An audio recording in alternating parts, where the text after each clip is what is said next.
When it comes to horror franchises, it's basically a given that sequels, prequels, and spin-offs will largely just offer more of the same. Yet, the following 10 horror movies decided to take a sharp left turn and actually refuse to give fans what they paid their ticket price to see, in turn leaving them hugely divided, if not straight up outraged. With that in mind then, I'm Josh from WhatCulture.com, and these are 10 horror movies which refuse to give fans what they came for. Number 10, a decisive winner, Freddy vs. Jason. Prior to its release, 2003's Freddy vs. Jason was marketed as a historic, long-awaited cinematic showdown between two of the most iconic slasher movie villains of all time, with the implication being that one would decisively defeat the other. After all, as was eventually learned with Godzilla vs. Kong, audiences don't want a cop-out draw. But of course, anyone with any awareness of how movie studios usually work knew there wasn't much chance that New Line Cinema would let either Freddy or Jason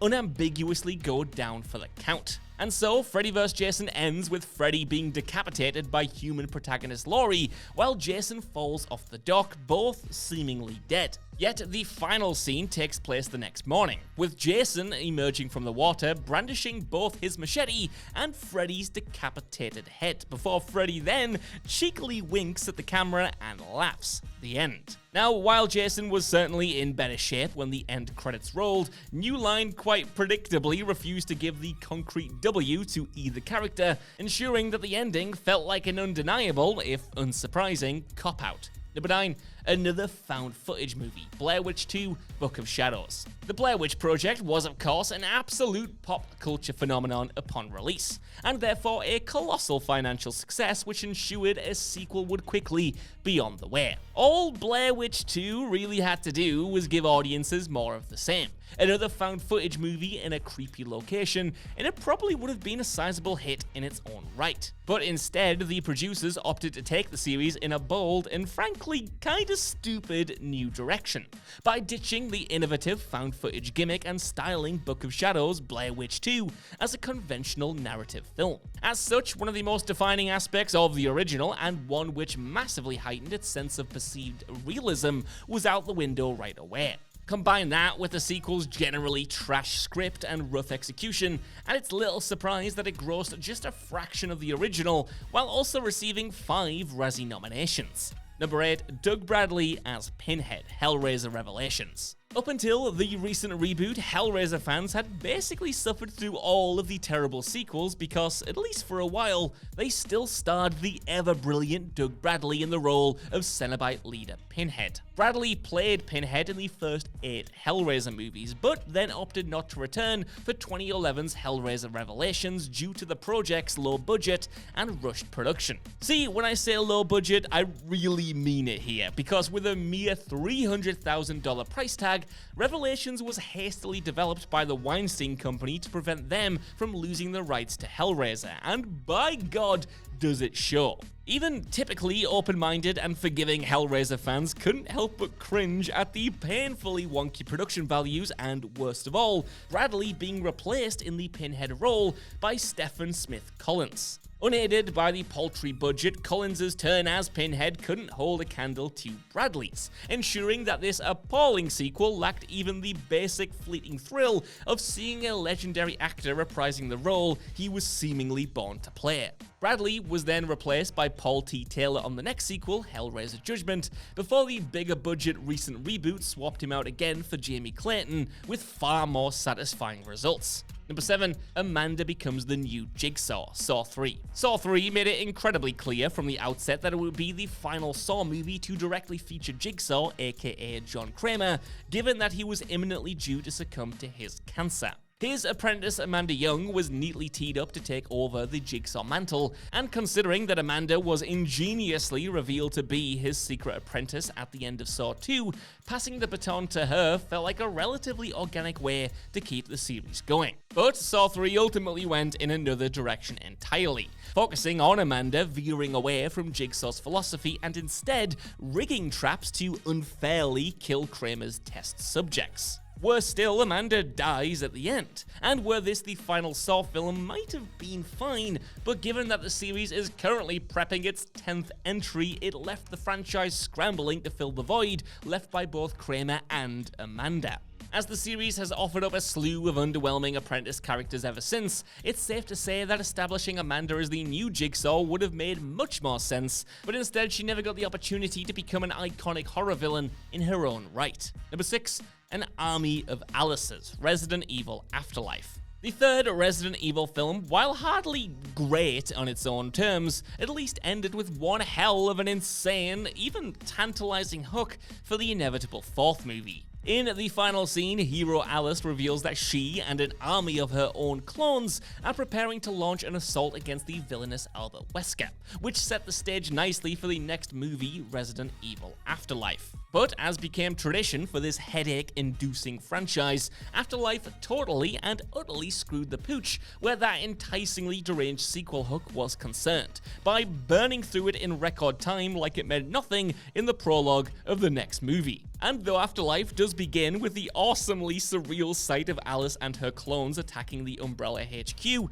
the opening set piece ends with Wesker destroying the facility and in turn killing all of the Alice clones, leaving only the original alive. In its first 15 minutes, Afterlife raced through an idea that could have sustained an entire movie, with Alice and her squad of clones kicking ass and taking names, but instead, perhaps for budgetary reasons or because Paul W. Anderson was back as director, it got shaken off like a bad habit. Number 5, a direct prequel to Alien, Prometheus. The marketing for Prometheus was frankly kinda genius. It did such a fantastic job of selling the sci-fi horror film as a direct prequel to Alien, exploiting familiar imagery to suggest that the events of the movie would lead directly into the happenings of that first Alien movie. And indeed, that was the intent of the original script. But once Damon Lindelof came aboard, the movie was rewritten to distance itself from the events of Ridley Scott's original Alien movie. And so, while fans expected Prometheus to take place on or around the moon from Alien, that being LV-426, it was actually set on another moon entirely, that being LV-223. This effectively allowed Lindelof and Ridley Scott to hint at how the Xenomorphs probably wound up on LV-426, yet without saying so for absolute certain. And many fans understandably saw this approach as kinda cowardly, to shift Prometheus's action over to another similar-looking moon where a series of suspiciously familiar events also took place, and yet insisting that they aren't the exact events that set up Alien. Number 4, Tony Todd as the main Candyman, Candyman 2021. Back when Tony Todd was originally announced to be appearing in last year's sequel to the original 1992 Candyman, the understandable expectation was that he would be reprising his role as, well, the main Candyman. After all, why mess with such a fundamentally brilliant performance, especially as Todd himself is still in pretty great shape? Well, disappointingly, fans who showed up to see Todd slashing his way through a new slate of victims were left crestfallen when his role in the film amounted to a seconds-long cameo, assisted by digital de-aging no less, in the movie's final scene. While the new movie was onto something interesting with the idea of Candyman being a persona inhabited by various murdered black men, hyping up Todd's presence only to have him return for a tiny CGI-slathered cameo was disappointing indeed. Number 3, Trish returns to fight the Creeper, Jeepers Creepers 2.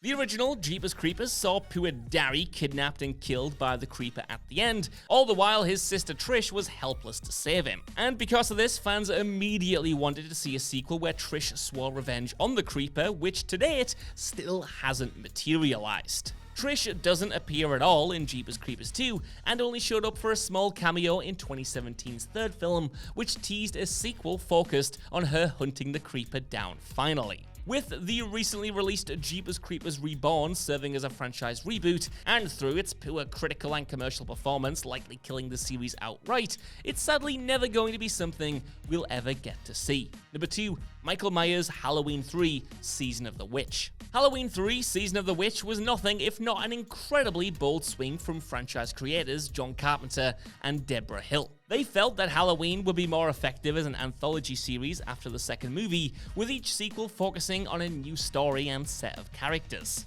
And so Halloween 3 was an entirely standalone horror yarn that didn't feature the one thing that indisputably made the first two movies huge box office hits, that of course being Michael freaking Myers. Indeed, the Shape was nowhere to be seen at all in Season of the Witch, which instead revolved around a nefarious corporation attempting to revive witchcraft through the use of cursed Halloween masks. Now, between you and me, Halloween 3 absolutely rules. But admittedly, when your average punter saw the words Halloween 3 on the cinema marquee on a Friday night, they sure as hell expected to see Michael Myers cutting people up. It was definitely a brave call on the part of Carpenter and Hill, even if they perhaps didn't fully appreciate Michael Myers' elemental appeal to audiences. Number 1, David is the last superhuman standing, Glass. After M. Night Shyamalan's split ended with the genuinely shocking twist that it was a secret sequel to his 2000 film Unbreakable the whole time,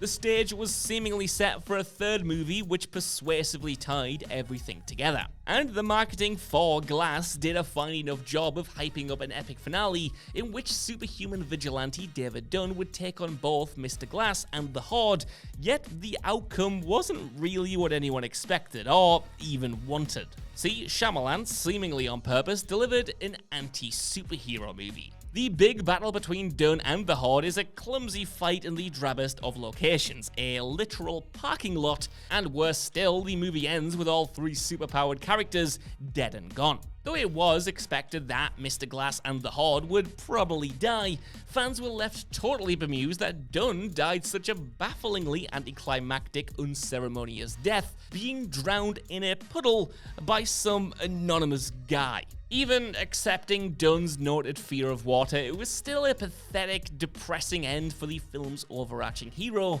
ensuring that most everyone was left feeling deflated and completely unsatisfied by a movie they might have been waiting decades to see. So that's our list. I want to know what you guys think down in the comments below. Did you enjoy any of these movies, or were you left disappointed as most audiences were? Let me know, and while you're down there, could you please give us a like, share, subscribe, and head over to What Culture Horror for more lists like this on the regular. Even if you don't though, I've been Josh, thanks so much for watching, and I'll see you soon.